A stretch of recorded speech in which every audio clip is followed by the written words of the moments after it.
मशहूर शायर रियाज खैराबादी का एक शेर है कि वो गलियां याद आती हैं, वो गलियां याद आती हैं जवानी जिन में गुजरी थी। बड़ी शिद्दत से और बड़ी हसरत से लबों पर जिक्र गोरखपुर आता है। रियाज साहब हालांकि गोरखपुर में जन्मे नहीं थे, लेकिन गोरखपुर उनकी कर्मस्थली रही। गोरखपुर में ही वे पले बढ़े थे और गोरखपुर वैसे तो कई सारी महान विभूतियों की जन्मस्थली एवं कार्यस्थली रहा है।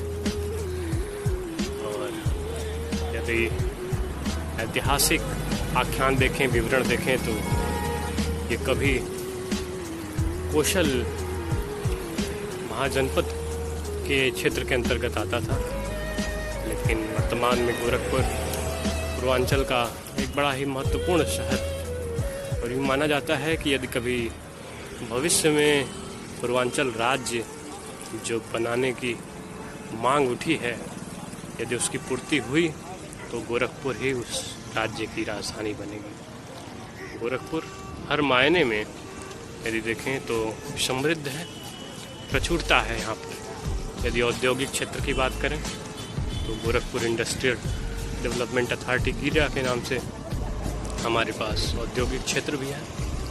कृषि के क्षेत्र में भी यहाँ पे गोरखपुर समृद्ध है। चावल और गेहूं के उत्पादन में गोरखपुर अग्रणी है और पूरे उत्तर प्रदेश में। और साथ ही गोरखपुर से खेल और राजनीति कई सारे क्षेत्रों में गोरखपुर ने एक से एक महान सपूतों को जन्म दिया है। हमारे गोरखपुर की भूमि से जन्मे